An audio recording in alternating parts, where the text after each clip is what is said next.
영수가, 그래도 우리가 30년이야. 네가 나한테 그러면 안 되는 거 아니니? 정이야, 나 외로웠어.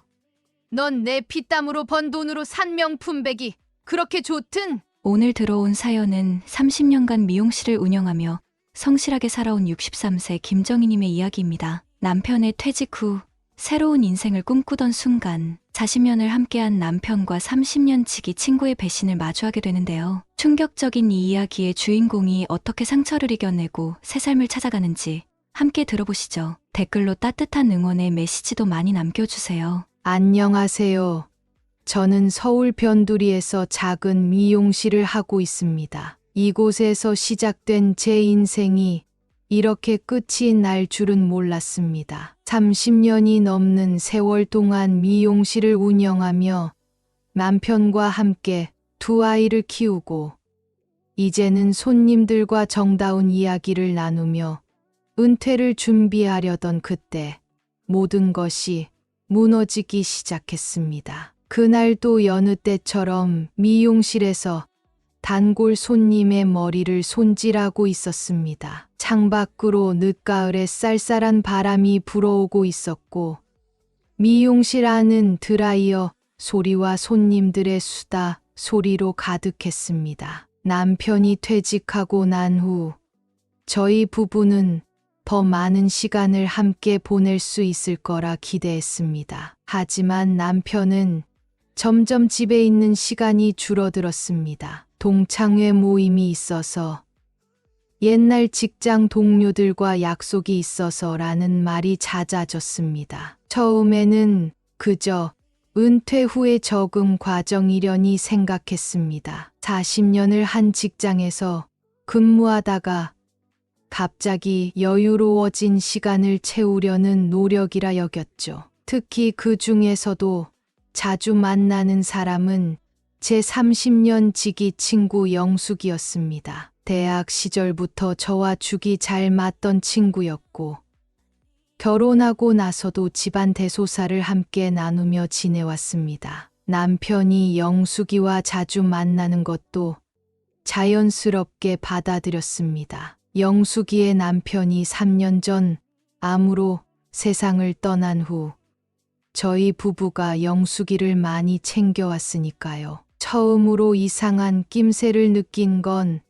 남편의 휴대폰 벨소리였습니다. 평소 크게 울리던 벨소리가 어느 순간부터 진동으로 바뀌었고, 문자가 올 때마다 휴대폰을 손에서 놓지 않았습니다. 식사 시간에도 옆에 두었던 휴대폰을 주머니에 넣고 화장실을 가면서도 들고 가는 모습이 눈에 띄었습니다. 남편의 대답은 담담했지만 어쩐지 눈을 마주치지 않는 모습이 불안했습니다. 저녁 식사 후 TV를 보다가도 자주 옥상으로 올라가 통화를 하곤 했습니다. 추운 날씨에도 말이죠. 그러던 어느 날 영숙이가 미용실에 왔을 때였습니다. 평소처럼 수다를 떨며 머리 손질을 해주고 있는데 영숙이의 휴대폰이 울렸습니다. 영숙이는 화들짝 놀라며 서둘러 가방에서 휴대폰을 꺼냈고 화면을 보자마자 얼굴이 붉어졌습니다. 스팸 문자라는 영숙이의 떨리는 목소리가 귀에 거슬렸습니다. 평소의 영숙이라면 스팸 문자 하나에 저렇게 당황하지 않았을 텐데. 게다가 그날 이후로 영숙이는 미용실에 오는 횟수가 눈에 띄게 줄었습니다. 전화도 뜸해졌고 만나자는 제 제안에도 피곤하다, 바쁘다는 핑계로 피했습니다. 밤이면 밤마다 이런저런 생각이 꼬리에 꼬리를 물었습니다. 남편의 달라진 행동, 영숙이의 이상한 태도. 하지만 40년을 함께 산 남편이, 그리고 30년 지기 친구가 저를 배신할 리는 없다고 스스로를 다독였습니다. 제 머릿속에 든 의심이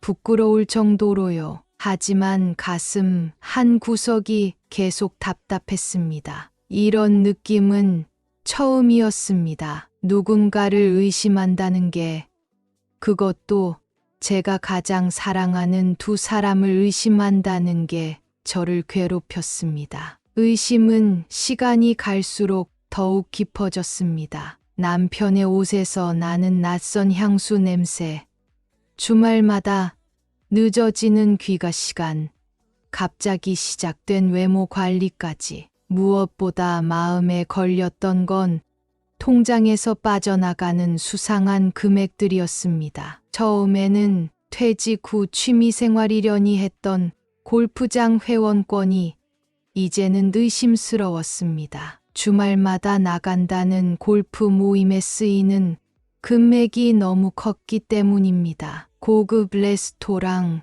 백화점, 주얼리샵, 이런 결제 내역들이 왜 있는 건지, 누구를 위한 것인지 생각하면 가슴이 떨려왔습니다. 영숙이의 변화도 심상치 않았습니다. 30년간 하지 않던 염색을 시작했고, 평소에는 관심도 없던 명품 가방을 들고 다녔습니다. 남편이 죽은 후 우울해하던 모습은 온데간데 없이 사라졌고, 어딘가 들뜬 것처럼 보였습니다. 전에는 항상 검은색 옷만 입던 사람이 이제는 화려한 색상의 옷들로 갈아입었습니다. 그러던 어느 날 미용실 앞을 지나가던 영숙이를 보았습니다. 평소라면 들어와 차 한 잔이라도 마시고 갈 사람이 저를 보자마자 급하게 길을 건너 달아나듯 사라졌습니다. 그날 입고 있던 원피스는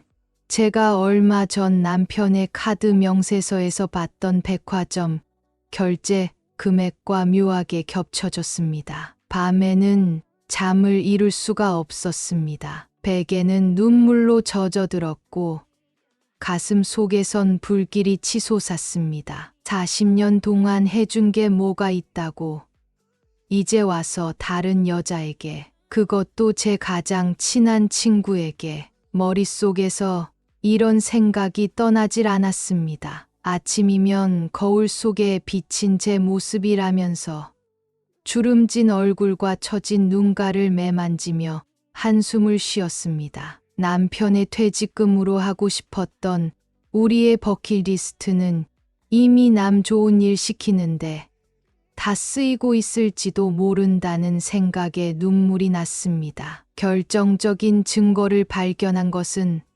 화창한 봄날이었습니다. 평소처럼 미용실 일을 마치고 집에 돌아왔을 때 남편은 아직 돌아오지 않은 상태였습니다. 주말이라 골프 모임이 있다고 했던 날이었죠. 지친 몸을 이끌고 남편의 양복을 세탁소에 맡기기 위해 옷장을 열었습니다. 양복 주머니를 뒤적이다가 발견한 영수증 한 장. 고급 호텔 라운지의 영수증이었습니다. 날짜는 바로 일주일 전 남편이 직장 동료들과 저녁 약속이 있다던 날이었습니다. 두 사람의 저녁 식사, 와인, 디저트, 꼼꼼하게 적힌 내역들이 저희 심장을 쥐어짜기 시작했습니다. 그리고 그 밑에서 발견한 호텔 룸키 카드 영수증. 숨이 멎는 것 같았습니다. 손이 떨려왔습니다. 그래도 마지막까지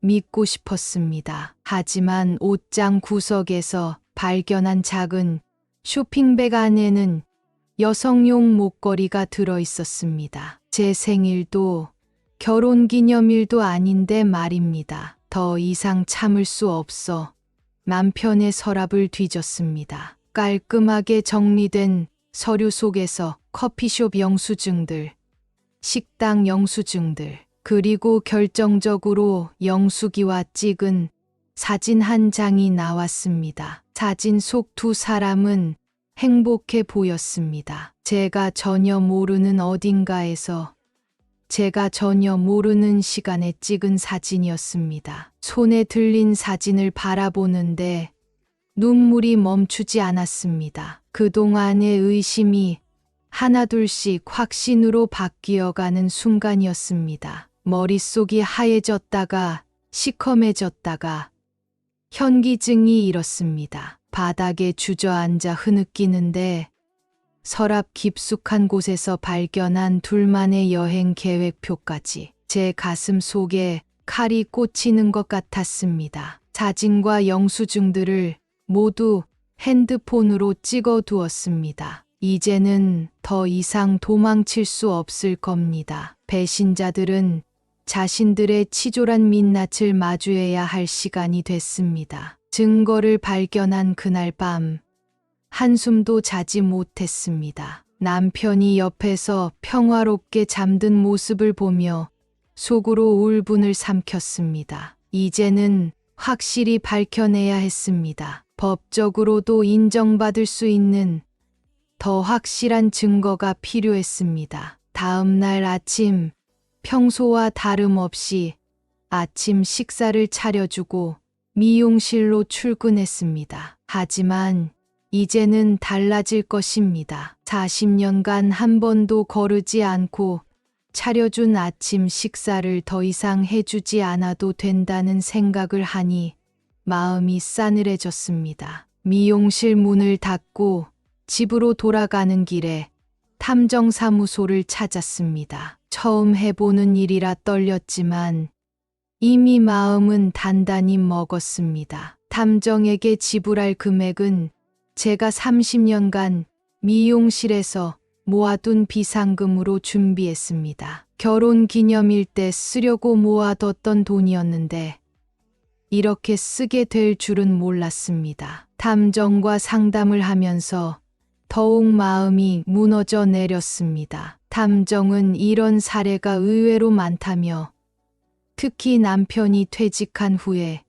이런 일이 자주 발생한다고 했습니다. 제 이야기를 듣던 탐정의 표정이 안타까워 보였습니다. 남편과 영숙이의 사진을 건네며 앞으로 일주일간 미행을 부탁했습니다. 집으로 돌아오는 길, 거리의 가로등 불빛이 유난히 쓸쓸해 보였습니다. 매일 아침 일찍 일어나 남편 밥을 챙기고 퇴근하면 피곤해도 반찬을 만들고 그 모든 것이 헛된 것이었다는 생각에 발걸음이 무거웠습니다. 탐정의 첫 보고는 다음 날 바로 시작되었습니다. 남편은 아침 9시에 집을 나서서 곧장 영숙이의 아파트로 향했다고 합니다. 보고를 받는 순간 숨이 멎는 것 같았습니다. 그래도 혹시나 하는 마음에 품었던 마지막 희망마저 산산조각 났습니다. 탐정의 보고는 계속되었습니다. 둘은 영숙이의 아파트에서 나와 한강 공원을 산책했고 고급 레스토랑에서 점심을 먹었습니다. 사진 속 영숙이는 제가 선물했던 스카프를 두르고 있었고 남편은 왼쪽 손가락에서 결혼 반지를 빼고 있었습니다. 그토록 소중히 여기던 결혼 반지를 저는 탐정의 도움을 받아 직접 미행을 했습니다. 미용실 마감 시간을 앞당기고 그들의 뒤를 멀찌감치 따라다녔습니다. 백화점에서 쇼핑하는 모습, 카페에서 달콤한 시간을 보내는 모습, 영화관으로 들어가는 모습까지 모든 순간이 칼날이 되어 제 가슴을 파고들었습니다. 가장 충격적인 것은 그들의 자연스러운 스킨십이었습니다. 길을 걸으며 손을 잡고 벤치에 앉아 머리를 맞대고 서로를 바라보며 환하게 웃는 모습. 30년 지기 친구와 40년을 함께 한 남편이 만들어낸 배신의 풍경이었습니다. 주말에는 더 가슴 아픈 광경을 목격했습니다. 골프장이 아닌 호텔로 향하는 그들의 모습. 탐정이 찍어온 사진 속에는 호텔 로비에서 체크인하는 모습이 담겨 있었습니다. 제 심장이 산산조각 나는 것 같았습니다. 밤이면 남편은 마치 아무 일도 없었다는 듯 집으로 돌아왔습니다. 저는 아무것도 모르는 척 평소와 다름없이 저녁을 차려주었습니다. 식탁에 앉아 밥을 먹는 내내 속이 울렁거렸습니다. 남편의 옷에서 풍기는 영숙이의 향수 냄새를 맡으며 아무렇지 않은 척 웃음 짓는 게 점점 자쳐갔습니다. 탐정으로부터 받은 자료들을 정리하기 시작했습니다. 약 2주간의 미행 결과는 충격적이었습니다. 호텔 출입 기록 5회, 고급 레스토랑 식사 10회, 백화점에서의 쇼핑 기록 4회, 모두 남편 카드로 결제한 내역이었습니다. 남편의 월급으로는 부족해 시작한 미용실로 모은 돈들이, 그리고 그 보상 중 하나인 남편과 저희 퇴직금이 영숙이를 위해 이렇게 허비되고 있었던 것입니다. 탐정이 찍어온 사진들은 한 장 한 장이 끔찍했습니다. 호텔 로비에서 손깃을 맞대고 앉아있는 모습, 영숙이의 허리를 감싸 안은 채 걸어가는 모습, 차 안에서 키스하는 모습까지 사진을 정리하면서 손이 떨려왔습니다. 그토록 믿었던 사람들의 뒷모습이 이렇게 추악할 줄은 몰랐습니다. 휴대폰 통화 내역도 입수했습니다. 하루 평균 통화 시간이 2시간이 넘었고 문자는 수백 통을 주고받았습니다. 통화 시간은 주로 제가 미용실에서 일하는 시간대와 일치했습니다. 제가 생계를 위해 일하는 동안 그들은 달콤한 통화를 나누고 있었던 것입니다. 남편이 영숙이의 아파트를 방문한 기록도 충격적이었습니다. 일주일에 적어도 34일은 그곳에서 시간을 보냈습니다. 아침 일찍 들어가서 저녁 늦게 나오는 날도 있었습니다. 탐정은 창문 너머로 보이는 실루엣을 찍은 사진도 건네주었습니다. 그들이 서로를 껴안고 있는 모습이 뚜렷했습니다. 가장 마음이 아팠던 것은 그들의 여행 계획이었습니다. 제주도 3박 4일 패키지 상품을 예약해 놓은 것을 발견했습니다. 바로 다음 주 제 생일이었습니다. 남편은 친구들과의 여행이 있다고 했었는데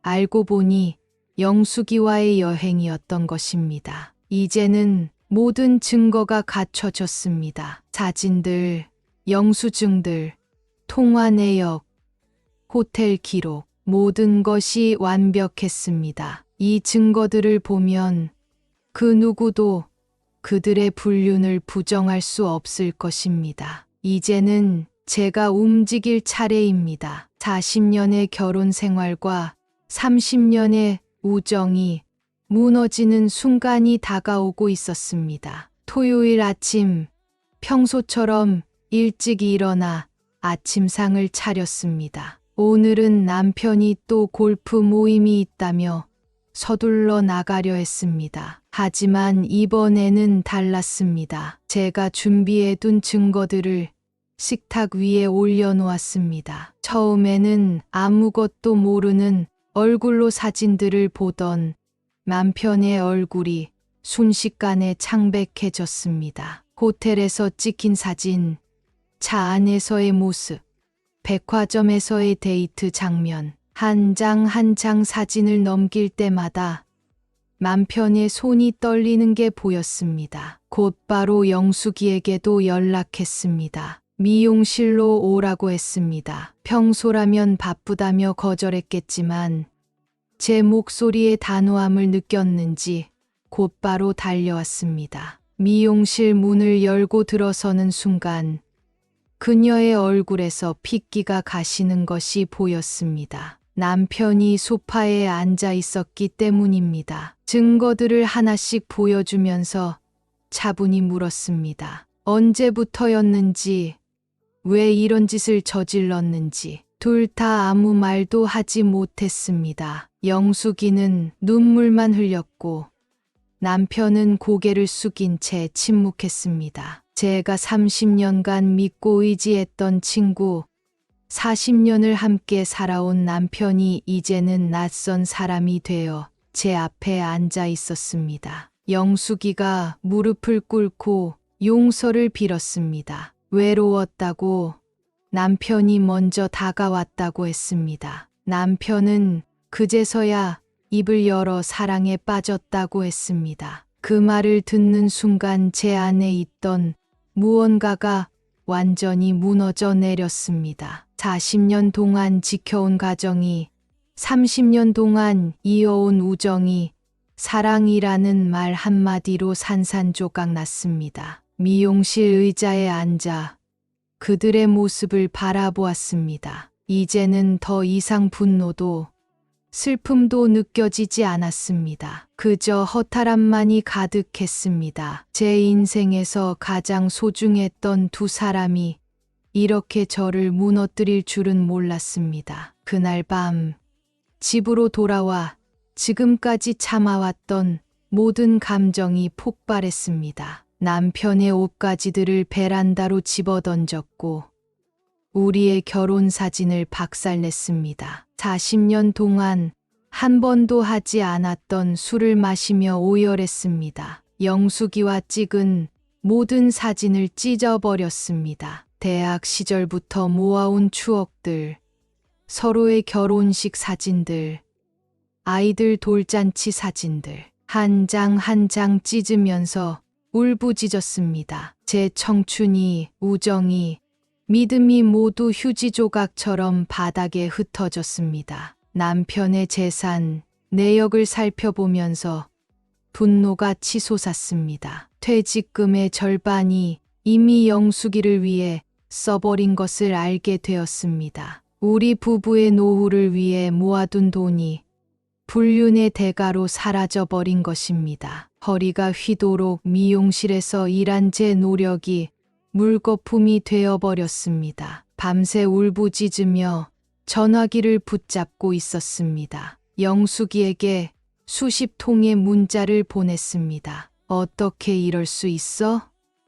내가 널 얼마나 믿었는데, 내 남편이 돌아가시고 얼마나 내 곁을 지켜줬는데. 하지만 답장은 오지 않았습니다. 새벽녘 결국 화를 참지 못하고 영숙이의 집으로 찾아갔습니다. 초인종을 미친 듯이 눌렀습니다. 하지만 문은 열리지 않았고 그 안에서는 남편과 영숙이가 함께 있다는 것을 알고 있었습니다. 현관문을 발로 차고 소리를 지르다가 결국 경비실에서 찾아와 쫓겨났습니다. 집으로 돌아와 거울을 보니 제 모습이 처참했습니다. 부은 눈, 흐트러진 머리, 얼룩진 화장. 60년을 살면서 이렇게 비참한 적이 없었습니다. 화장대 위에 있던 남편과의 마지막 여행 사진을 바닥에 내던졌습니다.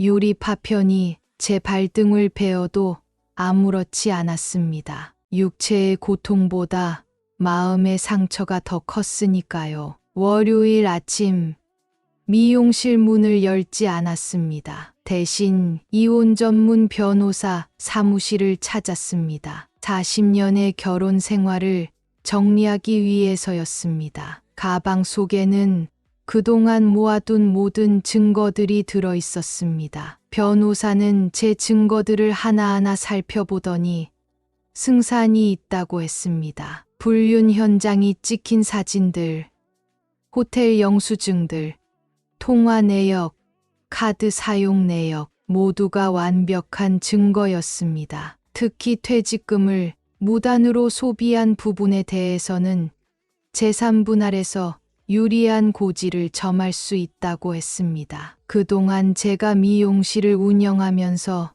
모은 돈도 모두 따로 정리했습니다. 남편 모르게 모아둔 비상금 통장도 있었습니다. 변호사는 이 모든 것이 온전히 제 몫이 될 것이라고 했습니다. 하지만 돈보다 더 중요한 건 제 인생을 되찾는 것이었습니다. 변호사와 상담하는 동안 남편에게서 전화가 왔습니다. 수십 통의 부재 중 전화와 문자. 하지만 전화기를 진동으로 해둔 채 묵묵히 서류만 작성했습니다. 이제는 그의 어떤 말도 들을 필요가 없었습니다. 재판까지 가는 길이 쉽지는 않을 거라고 변호사가 말했습니다. 남편이 순순히 이혼에 응하지 않을 수도 있고 재산 분할 문제로 싸움이 길어질 수도 있다고 했습니다. 하지만 저는 이미 마음을 굳혔습니다. 제 인생의 마지막 전쟁이 될지도 모르지만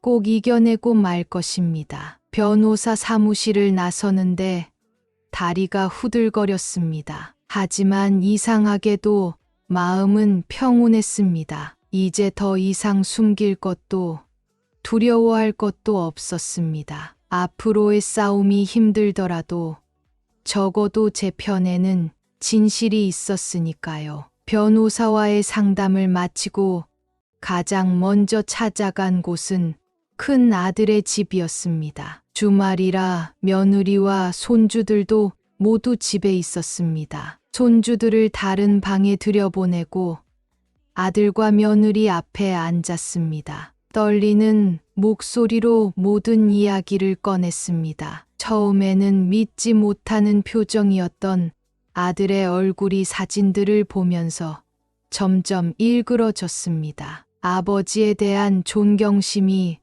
무너지는 순간이었습니다. 며느리는 제 손을 잡고 눈물을 흘렸습니다. 그동안 시어머니를 위해 아무것도 해주지 못했다며 미안하다고 했습니다. 둘째에게는 전화로 알렸습니다. 캐나다에서 살고 있는 둘째는 당장 한국으로 오겠다고 했습니다. 하지만 말렸습니다. 이제 곧 있을 재판에서 만나자고 했습니다. 전화기 너머로 들리는 둘째의 흐느끼는 소리에 또다시 가슴이 미어졌습니다. 영숙이의 아들에게도 연락했습니다. 어머니가 저지른 일을 알려야 했습니다. 영숙이의 아들은 한참을 침묵하더니 죄송하다는 말만 반복했습니다. 자신의 어머니가 이런 짓을 저질렀다는 사실이 믿기지 않는다고 했습니다. 가장 마지막으로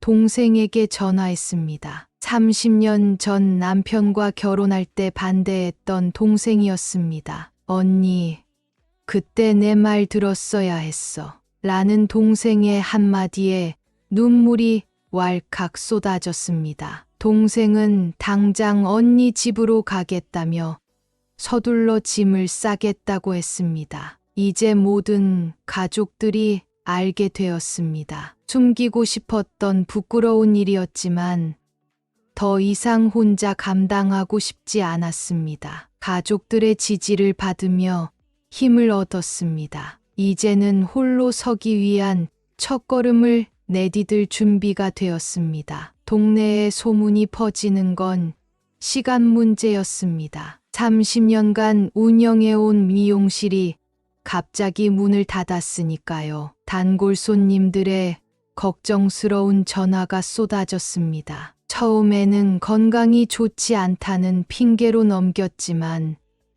결국은 모든 것이 알려지고 말았습니다. 가장 먼저 알게 된 건 영숙이와 함께 다니던 등산 모임 사람들이었습니다. 영숙이가 갑자기 모임에 나오지 않게 되었고 평소 다정하던 제 남편도 보이지 않게 되자 의심을 품었나 봅니다. 결국 누군가가 호텔 로비에서 둘을 목격했다는 이야기를 꺼냈고 모임 전체가 발칵 뒤집혔습니다. 교회에서도 소문이 돌기 시작했습니다. 매주 성가대에서 함께 찬송가를 부르던 자매들이 수군거리기 시작했습니다. 영숙이는 남편이 죽고 난 후에도 검은 옷만 입으며 신앙생활에 의지한다더니 목사님께서도 안타까운 표정으로 저를 바라보셨습니다. 아파트 부녀회에서는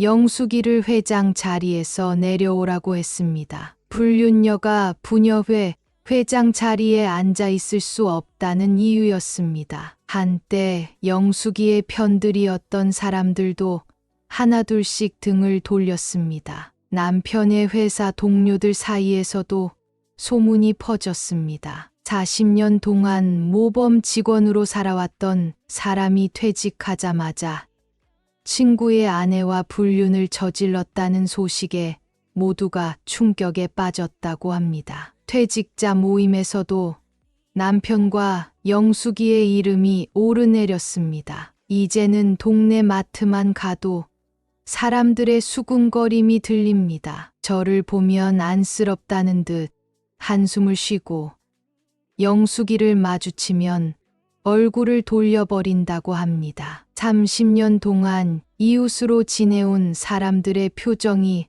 하나둘씩 달라지고 있었습니다. 하지만 이상하게도 이런 소문이 퍼질수록 제 마음은 오히려 더 단단해졌습니다. 이제는 돌이킬 수 없는 강을 건넜고 저 혼자만의 진실이 아닌 모두가 아는 진실이 되었으니까요. 재판을 앞두고 매일 밤 일기장을 썼습니다. 법정에서 감정적으로 흔들리지 않기 위해서였습니다. 증거들을 정리하고 진술할 내용들을 꼼꼼하게 적어 두었습니다. 변호사는 제가 준비한 자료들을 보며 승산이 높다고 했지만 마음은 여전히 불안했습니다. 남편 측 변호사로부터 합의 이혼을 제안하는 연락이 왔습니다. 위자료 3천만 원과 함께 퇴직금의 30%를 주겠다는 제안이었습니다. 하지만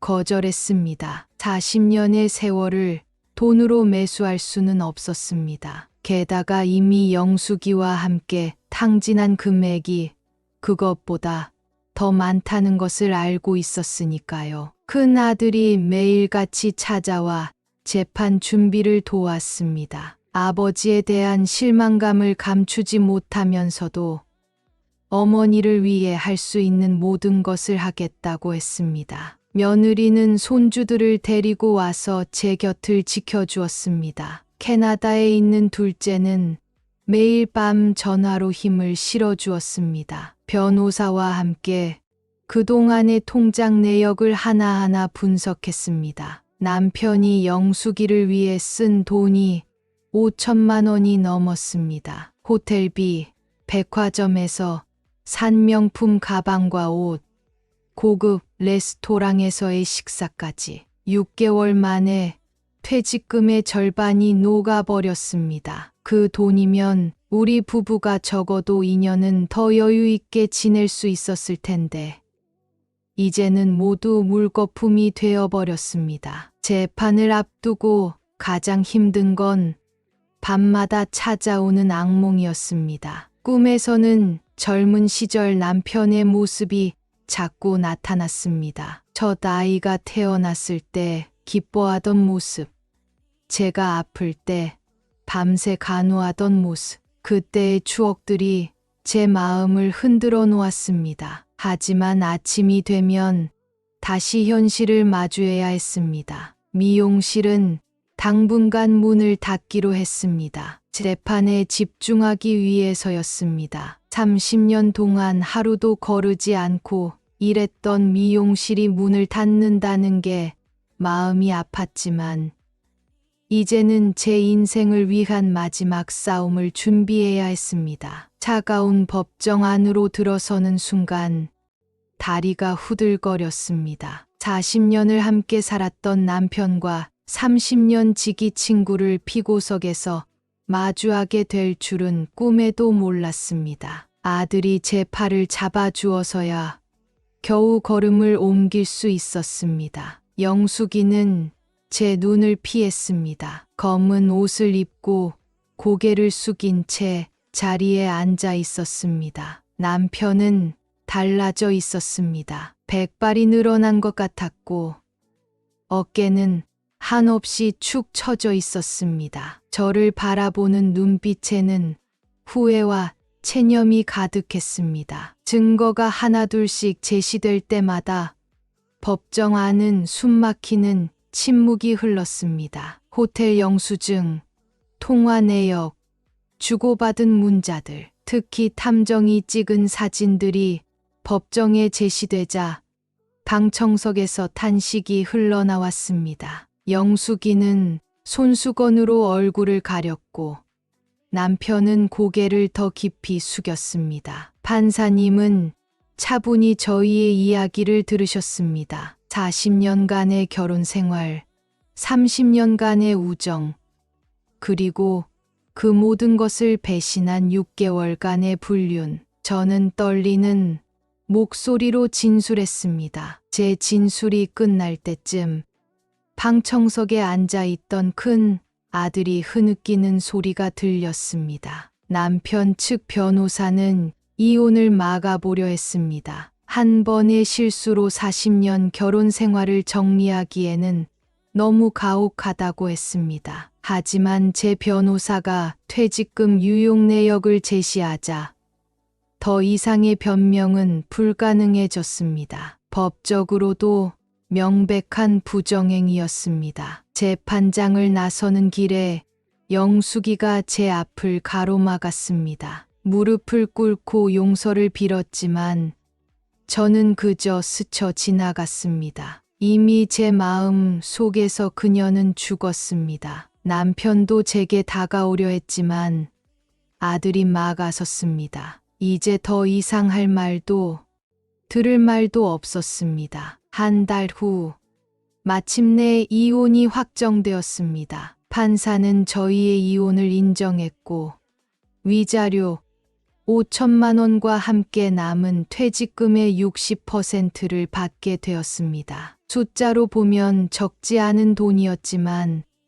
40년의 세월을 보상하기에는 너무나 부족했습니다. 법원 복도에서 마주친 영숙이의 아들은 깊이 고개를 숙여 사과했습니다. 어머니를 대신해 죄송하다고, 이런 일이 있어서는 안 됐다고. 그 모습을 보니 오히려 제 마음이 아팠습니다. 자식들에게까지 이런 상처를 준 것이 못내 미안했습니다. 법원을 나서는 길, 남편이 마지막으로 제게 다가왔습니다. 결혼 반지를 돌려주려 했지만 거절했습니다. 40년 전 청년이었던 그 사람은 이제 제게 완전히 낯선 사람이 되어 있었습니다. 떨리는 목소리로 잘 살아요 라는 말만 남기고 돌아섰습니다. 집으로 돌아와 서랍 속 결혼 사진을 꺼내 보았습니다. 하얀 웨딩드레스를 입고 환하게 웃고 있는 25살의 제 모습.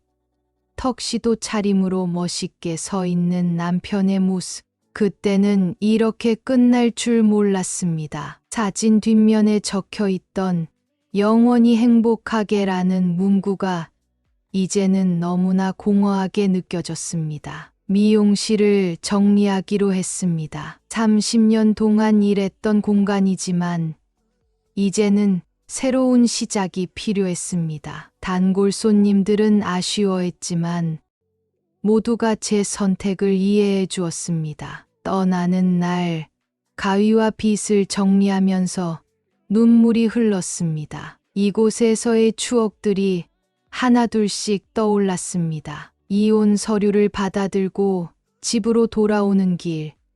이상하게도 마음이 홀가분했습니다. 63년을 살아오면서 이렇게 무거운 결정을 내린 적은 없었지만 후회는 없었습니다. 이제는 진정한 제 인생을 살아갈 시간이었습니다. 이혼 후 첫 한 달은 지옥 같았습니다. 40년 동안 옆에서 들리던 숨소리가 사라진 빈자리가 너무나 컸습니다. 잠들기 전 여보, 안녕히 주무세요 라는 인사를 하려다가 문득 정신을 차리곤 했습니다. 새벽에 눈을 뜨면 습관처럼 아침상을 차리려다가 멍하니 부엌에 서 있는 제 모습을 발견했습니다. 가장 힘든 건 주말이었습니다. 미용실도 정리했으니 갈 곳도 할 일도 없었습니다. TV를 틀어놓고 멍하니 앉아 있다가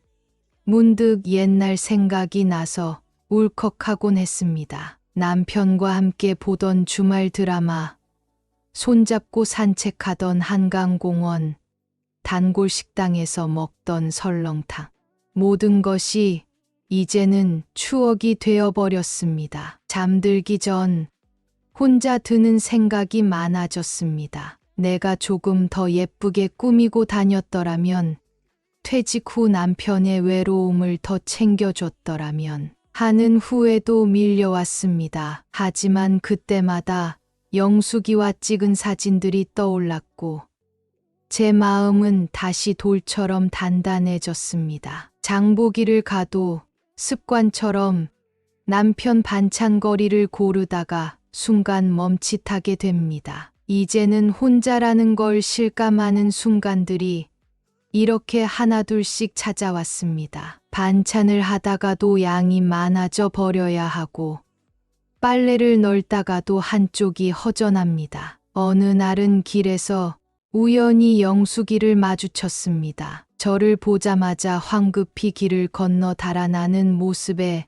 마음이 싱숭생숭해졌습니다. 30년 동안 가장 친한 친구였던 사람이 이제는 낯선 사람보다 더 먼 존재가 되어버렸습니다. 갑자기 찾아오는 허전함과 외로움에 밤마다 잠을 설쳤습니다. 하지만 이상하게도 눈물은 나지 않았습니다. 모든 게 멍하니 둔탁하게만 느껴졌습니다. 마치 오랫동안 아팠던 이가 빠진 것처럼 그저 허전하기만 했습니다. 어느 날 문득 큰아들이 찾아왔습니다. 손주들과 함께였습니다. 며느리는 일부러 자리를 피해 주었다고 했습니다. 오늘은 엄마와 아들이 오롯이 마주할 시간이 필요하다면서 식탁에 마주 앉은 아들의 눈가에 주름이 깊어진 것이 보였습니다. 아버지의 배신으로 큰 상처를 받은 아들은